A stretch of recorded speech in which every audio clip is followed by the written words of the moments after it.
Pertama, yang bisa menghancurkan amal terlalu sibuk mencari-cari aib orang lain. Satu. Yang kedua, saudara-saudara, wa qaswatul qalbi, orang yang hatinya keras, tidak mempan diberikan nasihat, baik nasihat yang datang dari luar dirinya ataupun nasihat yang datang dari dalam dirinya.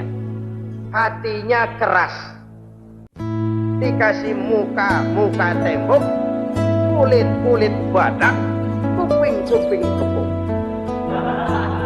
Makhluk apa namanya itu? Wallahu a'lam. Rai gedek.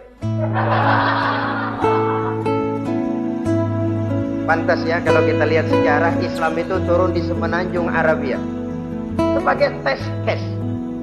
Masyarakat Arab 14 abad yang lalu dikenal keras, kasar, brutal, primitif dari berbagai aspek kehidupan. Standar kalau di tengah masyarakat yang begitu keras Islam berhasil, masyarakat lain lebih mudah masuk. Rasulullah diutus di Cianjur lalu dakwahnya sukses, saya nggak kagum. Paling datang Nabi ke Cianjur disambut dengan ramah, mangga Rasul. Ayo nama kumaha Rasul wae, ayo nama aja. Pasti aman, damai, tidak ada cerita perang. Tapi Masya Allah, turun di tengah satu struktur sosial yang keras, kasar, primitif. Menghadapi orang yang hatinya keras seperti ini, apa prinsip kebijaksanaan yang dilaksanakan oleh Rasul dalam menerapkan syariat Islam? Pertama, at-tadrij bit tasyri'. Dalam melaksanakan syariat, prosesnya melalui tahapan. Contoh, jahiliyah dulu itu paling senang sama mabuk, geng, teler. Oh, jahiliyah itu kalau sudah mabuk gak cuma minum, mandi pakai arak. Atau mandi pakai arak. Menghadapi masyarakat yang seperti ini, apa strategi syariat Islam? Mula-mula ayat yang turun, yas'alunaka 'anil khamri wal maisir qul fihima ismun kabirun wa manafi'un linnas. Mereka bertanya kepada Muhammad tentang arak. Katakan, arak itu ada manfaatnya tapi juga ada bahayanya. Bahayanya lebih besar daripada manfaatnya. Tidak diharamkan dulu, tidak, cuman dikasih teler emang enak, melayang ke langit, cuman ada bahayanya. Bahayanya lebih besar daripada manfaatnya. Dikasih gambaran, dikasih sen. Tidak diharamkan mutlak dulu, tidak, bertahap dikit dulu. Nih, urusannya begini nih. Ada manfaatnya tapi ada bahayanya. Bahayanya lebih besar daripada manfaatnya. Cek rasio berpikir. Setelah tahu bahayanya lebih besar, kan dikit-dikit mulai jauh, mulai kurangi, jaga jarak. Setelah ada jarak, turun peringatan kedua. La taqrabus sholata wa antum sukara. Jangan dekati sholat kalau kamu lagi mabuk. Sholat sehari semalam 5 kali. Berarti 5 kali mereka harus jaga diri. Jangan sampai mabuk. Makin jauh. Setelah jauh sekali, kira-kira tidak goyah, turun vonis.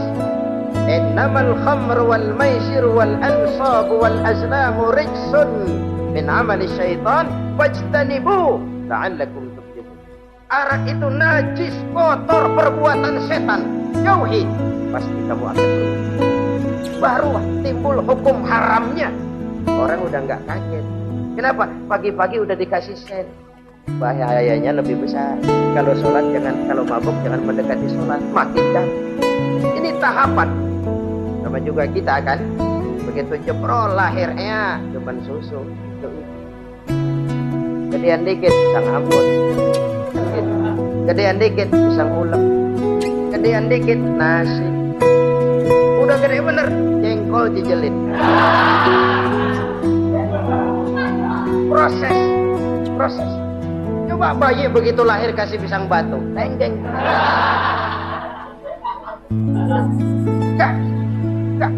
menerima, belum waktunya. Ini proses yang dilaksanakan oleh strategi syariat Islam untuk mengobati penyakit qaswatul qalbi ini, keras hati. Syariatnya bertahap, tidak drastis. Tidak kalau sudah begitu ya mesti begitu, tidak. Konsep kedua, taklilut takalif, menyedikitkan beban. Coba kita lihat seluruh konsep agama, kalau kemampuan melaksanakan perintah berkurang, stres perintahnya ikut turun. Angkat tuh beras 100 kilo, nggak kuat pak, 30 kilo dulu deh, ntar balik lagi, lama-lama juga habis. Ini konsep untuk mengobati qaswatul qalbi, bertahap. Semua perintah agama itu begitu. La yukallifullahu nafsan illa wus'aha.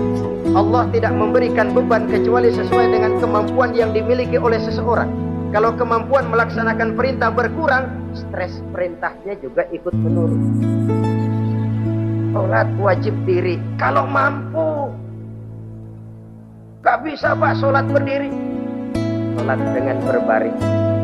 Kalau mampu berbaring gak bisa pak, pinggang kurap.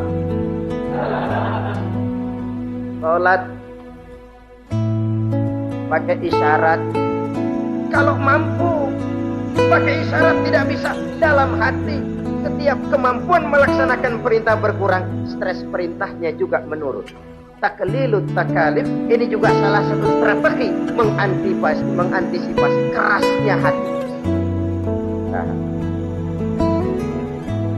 konsep yang ketiga dari syariat, al-musawat bainan nas fi takalifil ahkam, persamaan terhadap manusia di dalam berhadapan dengan hukum Allah.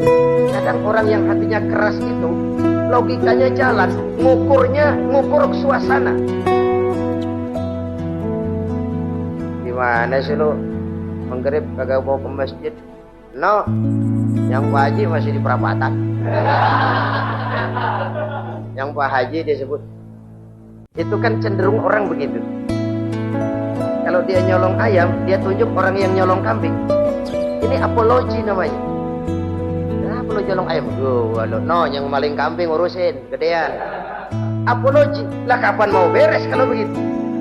Tidak introspeksi, tidak self correction, itu apologi. Untuk menutupi kelemahan diri, menunjuk kesalahan orang lain yang lebih besar. Itu kan gak jantan namanya, apologi. Tidak ada sifat untuk memperbaiki diri sendiri. Karena kecenderungan ini ada, Islam menutupi itu. Dengan apa?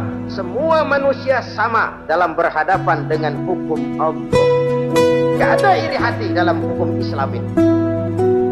Sholat wajib bagi siapa? Yang sudah balik dan mampu. Terhadap semua strata, jenderal wajib, kopral wajib, apalagi hansip. Tidak ada fasilitas. Wah kamu jenderal nggak apa-apa dah, sembahyang setahun 2 kali, Idul Fitri aja sama Idul Adha. Enggak tuh. Semua manusia sama dalam berhadapan dengan hukum Allah. Itu yang Nabi ingatkan, orang-orang sebelum kamu dahulu hancur, umat-umat sebelum ini rusak binasa. Kenapa? Karena mereka, kalau orang kecil berbuat salah, hukum cepat-cepat ditegakkan. Tapi kalau yang besar berbuat salah, mereka diam pura-pura tidak tahu.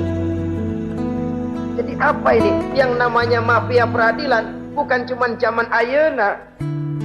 Sejak zaman sebelum Islam, Nabi sudah mengingatkan, mereka dahulu hancur. Kenapa? Kalau orang kecil berbuat salah, hukum buru-buru ditegakkan. Rame-rame dikeroyokin. Giliran yang gede berbuat salah, diam pura-pura enggak. Hukum pakai pandang bulu. Saudara-saudara kaum muslimin rahimakumullah. Oleh karena itu orang yang keras hati itu bisa merusak amalnya sendiri. Gak mempan nasihat, rai gedek, muka-muka cuek. Baik nasihat yang dari luar maupun nasihat yang dari dalam, gak mempan. Dan dalam hidup ini ada nasihat dari luar, dari orang lain, bisa dari fenomena kehidupan. Ini juga nasihat. Oh dia itu kaya tapi pelit, artinya begitu ya, katanya menteleng. Itu kan nasihat, itu bukan nasihat. Oh, dia waktu berkuasa tapi zalim, matinya bodoh.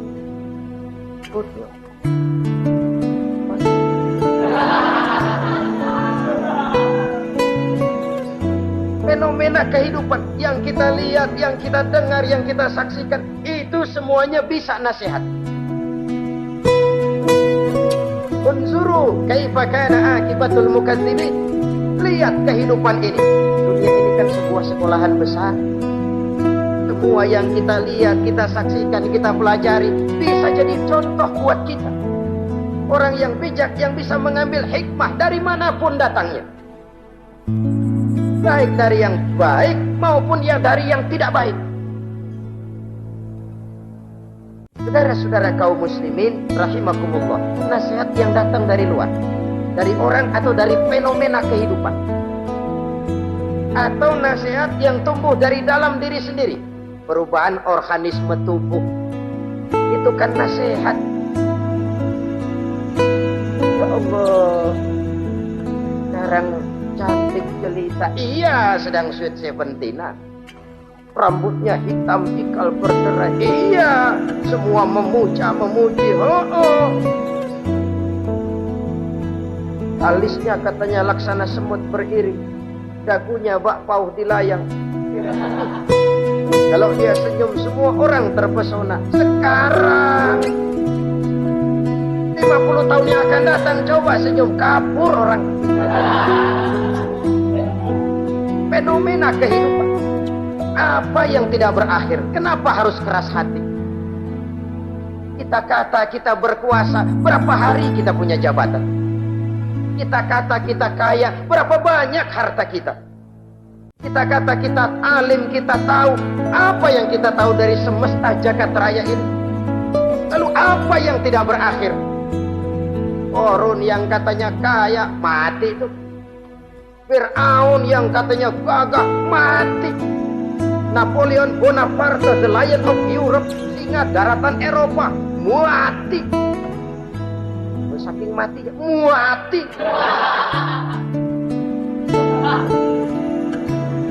Kenapa harus keras hati? Kenapa tidak melihat perubahan fenomena alam sekitar ini? Apa yang tidak berakhir? Apa yang tidak selesai? Lalu apa yang mau kita sombongkan? Kenapa kita harus keras hati? Jika pantas dalam hadis kursi Allah menyatakan al-kibriya'u libasi, sombong itu pakaian. Manusia gak pantas pakai pakaianku, kegedean. Pakaian Allah mau dipakai. Kalau Allah sombong, udah pantas aja udah. Kenapa? Kagak ada Tuhan lain selain dia. Udah pantas dia nyombong. Kita nyombong apaan? Oleh sebab itu beruntung orang kalau diberikan hati yang lembut, mudah menerima kebenaran, peka terhadap kesulitan orang lain, ringan tangan memberikan pertolongan buat mereka yang memang memerlukan. Dan gak semua orang dikasih itu. Gak semua orang. Lain ya, Umar bin Khattab sikapnya keras, tapi hatinya gampang menerima kebenaran. Nah lain orang kayak begitu. Keras sikap boleh keras, tapi hati mudah menerima kebenaran. Wah kalau Umar kerasnya kan luar biasa, tapi hatinya kok gampang menerima kebenaran. Ini daya. Coba lihat waktu berita Rasulullah meninggal dunia, sampaikan oleh para sahabat, Umar jengkel, cabut pedang. Siapa bilang Muhammad mati, saya tabas batang lehernya. Dia nggak siap menghadapi kenyataan. Emosinya yang jalan, bukan rasionya. Keras. Bilang deh Muhammad meninggal, saya tabas batang lehernya. Untung ada Sayyidina Abu Bakar. Beliau tidak bicara langsung, cuma pidato. Ayyuhan nas, man kana ya'budu Muhammadan fa inna Muhammadan qad mata. Wa man kana ya'budu Allah fa inna Allah hayyun la yamut. Hai manusia, siapa yang menyembah Muhammad, Muhammad sudah meninggal. Tapi siapa yang menyembah Allah, Allah maha hidup dan tidak akan pernah mati buat selama-lamanya. Jadi Umar tersentak. Subhanallah, salah. Bagaimanapun Muhammad hanya seorang manusia. Saya cinta dia, saya suka dia, nyawa saya pertaruhkan untuk dia. Tapi dia manusia dan saya tidak menyembah Muhammad. Dia sadar akan kekeliruannya, berlinang air matanya.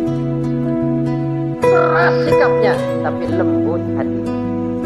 Nah, yang kayak begini bagus. Sudah sikap keras, hati keras, yaitu tadi muka tembok, kulit buadak, kuping kebo. Diapain aja udah nggak mempan aja udah. Susah yang kayak begini.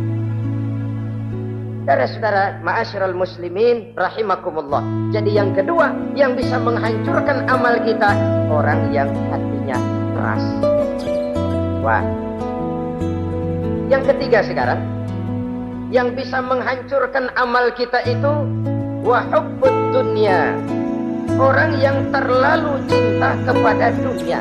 Nih pakai kalimat terlalu ya. Kalau sekadar cinta kepada dunia, why not? Kita cinta anak dan istri, wajar. Kita cinta harta benda, tentu. Kita cinta sanak famili dan seluruh handai tolan, memang. Kita juga cinta kepada bangsa dan tanah air, itu bagian dari iman, persilahkan. Yang tidak boleh itu kalau sudah pakai kalimat terlalu. Terlalu. Sebab kalau sudah terlalu, itu sudah di luar kontrol. Orang lalu menghalalkan segala cara. Terlalu cinta kepada jabatan, akhirnya bergeser. Sholat menghadap Allah. Dengar mau pindah jabatan ke tempat kering, gerasa kurusuk nyari dukun. Ini kan namanya iya kana bodoh buat dukun nasta'in. Nggak bisa wong itu satu paket. Kalau iya kana bodoh, wa iya kana nasta'in. Kalau hanya kepadamu ya Allah kami menyembah, hanya kepadamu kami minta tolong. Ini paket, jangan dipisah-pisah. Menyembahnya kepada Allah, minta tolongnya kepada yang lain. Sinkret, bercampur. Iya, kalau es campur enak. Tapi kalau agama dicampur dengan yang lain, nggak enak rasanya. Sama juga begini, ada gelas ya. Kalau sepenuhnya diisi bensin, itu ketahuan, bisa diminum motor. Kalau sepenuhnya diisi air putih, jelas bisa diminum orang. Tapi begitu separuh diisi bensin, separuh diisi air putih, kacau dah. Motor minum mogok, orang minum mabok. Dijual juga nggak laku. Kenapa? Sinkret. Maka Allah pesan, wala talbisul haqqa bil batil. Jangan kau campur aduk yang hak dengan yang batil. Saudara-saudara kaum muslimin rahimakumullah. Begitulah terlalu cinta kepada dunia sering menyebabkan orang out of control, bergeser dari garis yang telah ditentukan oleh Allah. Apalagi di zaman sekarang ini, persaingan hidup makin tajam, tensi ekonomi semakin tinggi, gaya hidup semakin konsumtif, sementara lapangan kerja semakin sulit.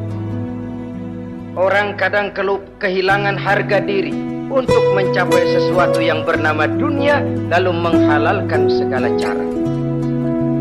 Sebab itu jangan korbankan keabadian akhirat dengan kesenangan dunia yang cuma sebentar. Jangan sia-siakan keabadian akhirat dengan kesenangan dunia yang kadang fata morgana ini. Cintailah dunia, tapi sekadarnya saja, sebagai ladang untuk menanam bagi kepentingan di akhirat nanti. Terlalu cinta kepada dunia bisa menghancurkan amal yang sudah kita kerjakan. Ini yang ketiga. Yang keempat, wa qillatul haya. Orang yang sedikit rasa malunya. Rasa malu merupakan bagian daripada nilai-nilai keimanan. Apabila rasa malu berkurang, artinya nilai iman juga ikut menurun.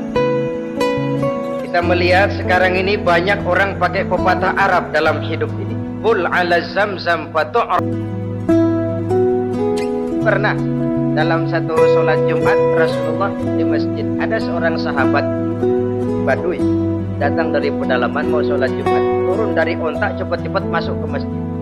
Ditegur oleh Rasul, ontamu sudah kamu ikat? Belum ya Rasul. Kenapa? Saya tawakal kepada Allah. Marah Rasul. Keluar. Ikat ontamu. Masuk lagi ke masjid. Baru tawakal. Sederhana sekali. Tapi inilah gambaran kehidupan. Ikat ontamu baik-baik. Baru tawakal. Kalau nggak diikat. Udah tawakal terus hilang. Tawakalnya salah. Sudah diikat rapi-rapi masih hilang juga. Nah tawakalnya benar. Sudah usaha. Sudah ikhtiar. Toh hilang juga. Gambarannya sederhana. Ikat ontamu baik-baik. Lalu masuk ke masjid. Barulah engkau bertawakal. Jangan onta dibiarin keliaran. Lalu tawakal. Tawakalnya yang salah. Saudara-saudara kaum muslimin rahimakumullah. Islam mengajarkan keseimbangan. Kita wajib berusaha, tapi tidak wajib untuk berhasil. Hasil itu hak prerogatifnya Allah. Berusahalah sebagaimana harusnya di satu sisi, tapi minta tolonglah kepada Allah di sisi lain. Ada keseimbangan. Orang yang terlalu panjang angan-angannya biasanya malas bekerja. Terangsang ngejar kerjaan yang gede, yang kecil kagak dikerjain. Akhirnya yang kecil lewat, yang gede kagak datang. Padahal rezeki itu kan yang penting mudawamahnya ya, rutinnya. Biar banyak tapi begitu sekali datang banyak, begitu stop 10 tahun kagak datang terus. Sengsara juga. Yang penting mudawamah, continue-nya itu. Biarin duit si banyak, asal rutin aja. Gak apa-apa. Amal terlalu panjang angan-angan, hidup di alam bayangan, terlepas kaki dari akar kenyataan. Hidup ini kan kenyataan, harus dihadapi secara nyata. Islam ini agama yang wajar, hiduplah secara wajar. Jangan melakukan sesuatu yang memang bukan makom kita di situ. Artinya apa? Kalau memang kita cangkir lalu minta air seember, kan lebihnya mubazir. Cangkir minta air diisiin seember, buat apa lebihnya? Bukan makom kita. Jangan tercabut dari akar kenyataan. Siapa sih kita ini? Jangan ibadah baru ala kadarnya, sikap udah kayak wali. Iyalah kalau wali cuma sujud, permohonannya makbul. Kenapa? Dia dengan Allah itu nggak ada jarak. Kita, lapisan dosa kita yang bikin jarak. Kayaknya sering dijelaskan ya. Kalau ada hadis, siapa yang baca Bismillahirrahmanirrahim, dia lewat di atas air, beku itu air, dia bisa jalan di atas air. Bismillah saja bisa jalan di air. Tapi kan soalnya kemudian, Bismillahnya orang yang bagaimana? Model kita, maaf lah, 1000 kali baca bismillah, lewat di empang, tenggelam kita.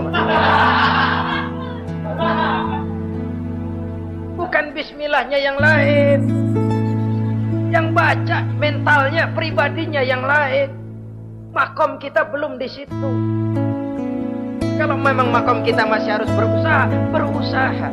Bahwa nanti Allah berikan rizki lewat jalan yang tidak kita sangka-sangka, itu sih urusan Allah, itu sih haknya Allah. Tapi urusan kita harus berusaha sebagaimana harusnya kita berusaha.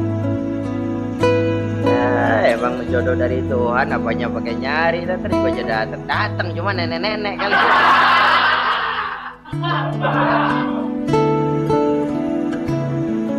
Bekerja, berusaha.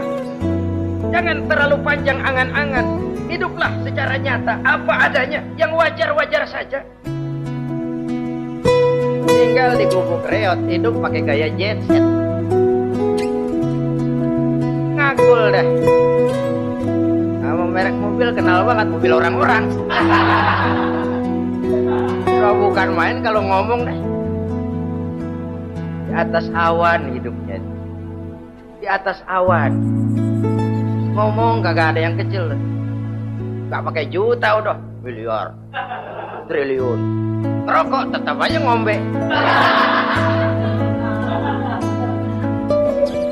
Silahkan mengharap burung terbang tinggi, tapi punai di tangan jangan dilepas.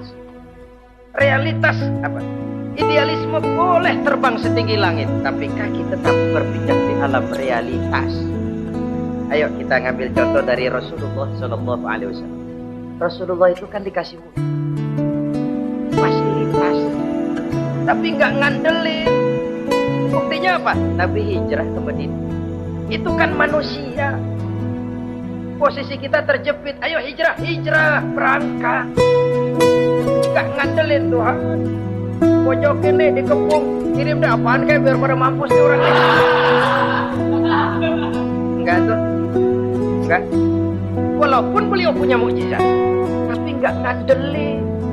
Kenapa kita enggak lihat itu? Perang Uhud kalah, berlumur darah dari kakinya yang mulia itu. Kalau ngandelin mukjizat, apa pantas Nabi kakinya sampai berdarah? Apa pantas sampai kalah?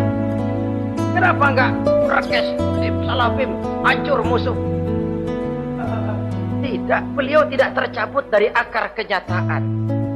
Beliau manusia, hidup dan berjuang secara manusiawi. Perkara Allah mau kirimkan mukjizat, itu haknya Allah. Waktu di Taif, saudara masih ingat, dilontari dengan batu, menghindar ke kebun anggur. Turun malaikat Jibril, Muhammad, innallaha amaroni an uti'ak. Allah perintahkan saya datang menemuimu di sini untuk mendengar komandomu. Sekarang apa mau kamu? Kalau mau kau orang Taif yang melontari kau dengan batu hancur, saat ini saya angkat Jabal Uhud, saya timpakan mereka biar mati semua. Bagaimana? Dalam keadaan terpojok, dilemparin batu, dikeroyokin, menghindar ke kebun anggur, turun Jibril nawarin bantuan. Apa jawab Nabi? Jangan Jibril, jangan. Saya diutus bukan buat ngancurin orang. Saya ini rahmah bagi alam. Tapi kamu disambitin. Biarin. Saya berjuang jangka panjang Jibril. Kalau sekarang mereka ingkar, barangkali nanti anak-anaknya mau beriman. Kalau anaknya kafir lagi Muhammad, jujur. Oh susah Muhammad, susah. Kenapa? Bagaimana bapak begitu anak? Lalu mau kamu apa? Saya mendoakan mereka. Allahumma hdi qaumi fa innahum la ya'lamun. Ya Allah, berikan hidayah kepada mereka yang nyambitin saya, karena mereka enggak disambitin, berdarah, yang nyambitin didoakan. Pada satu sisi ini menunjukkan tingginya akhlak Nabi, pada sisi lain ini menunjukkan Nabi juga mengatur strategi secara manusia. Tidak simsalabim, tidak tercabut dari akar kenyataan. Padahal kita kalau lagi kepepet ada yang nolongin, pendemen banget. Sekali mah kalau kita yang jadi nabi tuh, disambitin orang, turun Jibril, bagaimana hancurin? Sikat Jibril dah. Habisin aja gitu. Hijrah ini usaha ikhtiar manusiawi. Perang kalah manusiawi. Putra tercinta wafat, berlinang air mata, manusiawi. Sakit manusiawi, padahal punya mukjizat, tapi nggak ngandelin. Semua nabi juga gitu. Nabi Musa dikasih tongkat, tapi berapa kali tuh tongkat dipakai? Waktu ngelawan tukang sihir, waktu nyebrang di Lautan Merah, itu aja. Selebihnya Nabi Musa berjuang secara manusia, berusaha. Nggak mentang-mentang punya mukjizat tongkat, tiap dapat kesulitan, awas tongkat.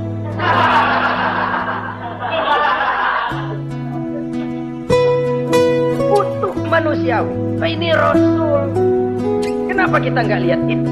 Kenapa kita lalu tercabut dari akar kenyataan dan hidup dalam khayalan? Sampai di satu anekdot yang menyentuh. Sekarang ini akibat tayangan-tayangan televisi begitu rupa, ada seorang bapak ditanya sama anak, Pak, Tuhan sama Batman kuatan mana sih? Logikanya sudah dipenuhi oleh gambaran Batman, bahwa Batman itu kuat, gagah, menolong yang lemah. Timbul logika, kuatan mana sama Tuhan gitu. Pengaruh yang dia lihat itu membentuk opini. Sama juga sekarang, coba lihat ibu-ibu kalau udah Cassandra, itu masakan ditinggal tuh angus di dapur. Itu tempe. Saudara-saudara kaum muslimin rahimakumullah, begitulah yang kelima yang bisa menghancurkan amal kalau orang terlalu panjang angan-angan. Hiduplah secara wajar karena Islam memang agama yang wajar. Jangan melakukan sesuatu yang memang bukan makom kita di sini. Jangan melakukan sesuatu yang memang bukan posisi kita di sini. Kullun ya'mal ala syakilatih. Jangan minta ayam menggonggong, jangan minta kambing mengeong, bukan bagiannya, bukan bidangnya. Sama juga orang ngomong apaan, mubalik kerjanya ngomong doang. Sekarang kan zaman pembangunan, mana ada mubalik ngurus irigasi. Nah, kalau mubalik ngurus irigasi, apa lurah mau ngajar fikih? Jangan tercabut dari akar kenyataan. Toh prinsip modern saja mengajarkan the right man on the right job, the right man on the right place. Orang harus ditempatkan sesuai dengan bidangnya. Jangan tercabut dari akar kenyataan. Inilah kita dan inilah yang harus kita lakukan. Hidup ini kenyataan, hadapilah secara nyata. Perkara Allah mau membuat yang lain, itu hak prerogatif Allah, bukan urusan. Yang terakhir saudara, yang keenam yang bisa menghancurkan amal kita, wa zalimun la yantahi. Perbuatan zalim yang tidak sanggup dihentikan. Zalim kepada Allah, zalim kepada makhluk, atau zalim kepada diri sendiri. Ada orang zalim kepada Allah. Begini banyak nikmat yang diberikan Allah, gak sanggup dah kita ngitungin. Dari bangun tidur sampai tidur lagi nikmat gak pernah berhenti. Bahkan kita tidur sendiri. Sadar gak kita waktu tidur gak berdaya? Coba ketika kita ngorok pulas, andai kata kecoa 16 masuk ke kuping kita, siapa yang mau jagain? Siapa yang mau jagain? Nikmat. Belum pernah nikmat Allah berhenti. Begini banyak nikmat yang diberikan, dan Allah cuma minta satu, syukuri nikmat. Kalau kamu syukuri, aku tambah. Kalau kamu ingkar, asal tahu saja azabku itu pedih, kata Allah. Orang yang zalim kepada Allah, orang yang tiap hari memakan nikmat Allah tapi enggak pernah bersyukuri. Akaltum ni'mata rabbikum wa lam tashkurulah. Kamu makan nikmat Tuhanmu tapi enggak pernah kamu bersyukur kepadanya. Itu zalim kepada Allah. Pak, dalam hidup ini kan kita dikasih waktu 24 jam sehari semalam. Sehari semalam 24 jam itu Allah kan gak minta semua. Cuma waktu saja aku lapor kepada sholat kalau bagus 10 menit kan, aroda atau sholat bagus. Kilat 5 menit. Kilat khusus 2 menit. Cepet dia gak pakai perangko. Taruhlah yang menengah kita ambil 5 menit. Kalau 5 waktu, 5 kali 25, 5 kali 5 berarti 25 menit untuk lapor. Hei manusia, aku kasih kau hidup 24 jam. 25 menit kau lapor. Banyak yang berat. Padahal sisanya masih 23 jam 35 menit. Buah gambaran zalim kepada Allah. Padahal zalim kepada Allah yang rugi bukan Allah. ASEAN tidak ada yang sujud, apa Allah tekor? Apa Allah lalu berhenti jadi Tuhan? Apa Allah lalu jadi lemah? Tidak. Zalim kepada Allah artinya juga zalim pada diri. Lalu zalim kepada sesama makhluk, kadang tidak kita sengaja. Karena itu dalam Islam tidak ada kebebasan mandiri. Ya contohnya ya, kita beli radio, atau setel di rumah kita keras-keras. Terus dalam hati nih, radio gue beli gue pakai duit, gue setel di rumah gue sekeras-kerasnya. Urusan apa sama orang? Kata kita, tetangga kita kan boleh juga ngomong mata gue tidur di kamar gue, apa suara radio lo masuk lagi? Ini kebebasan saya nyetel radio dibatasi oleh kebebasan tetangga saya yang mau tidur. Kalau saya perturutkan nafsu saya sudah zalim kepada dia, zalim kepada orang lain. Dan yang banyak tidak kita sadari, zalim kepada diri sendiri.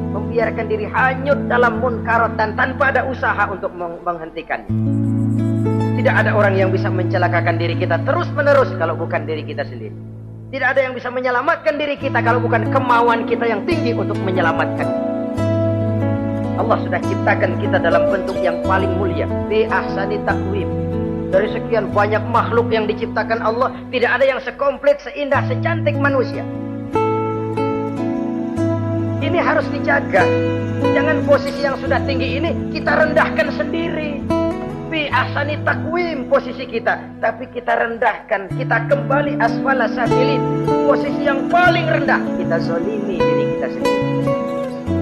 Karena itu, zalim kepada Allah, zalim kepada orang lain, zalim kepada diri sendiri, akarnya sama, mendatangkan kerugian dan bisa merusak amal yang sudah kita kerjakan. Oleh karena itu, mari sama-sama kita berusaha. Pada satu sisi kita melaksanakan amal ibadah sebagaimana yang seharusnya, tapi pada sisi lain kita menjaga nilai-nilai ibadah. Jangan sampai hancur oleh perbuatan kita sendiri. Demikianlah jumpa kita kali ini. Insya Allah kita lanjutkan di lain kesempatan. Terima kasih atas segala perhatian. Mohon maaf atas segala kekurangan. Usikum wa nafsi bitaqwallah. Wassalamualaikum warahmatullahi wabarakatuh.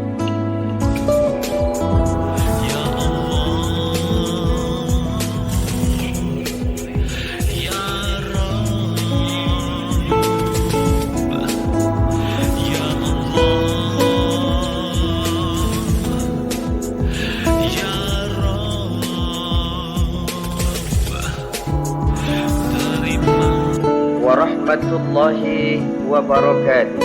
Waalaikumsalam warahmatullahi wabarakatuh. Bismillahirrahmanirrahim. Alhamdulillahi rabbil alamin. Wassalatu wassalamu ala ashrafil anbiya'i wal mursalin, imamil muttaqin, sayyidil ghurril muhajjalin, سيدنا ومولانا محمد وعلى آله وأصحابه المجاهدين الطاهرين أما بعد.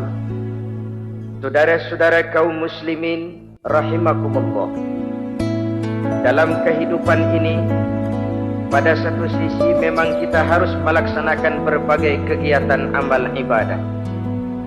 Tetapi pada sisi lain, kita juga harus menjaga jangan sampai amal ibadah yang sudah kita kerjakan itu dihancurkan oleh sikap kita sendiri.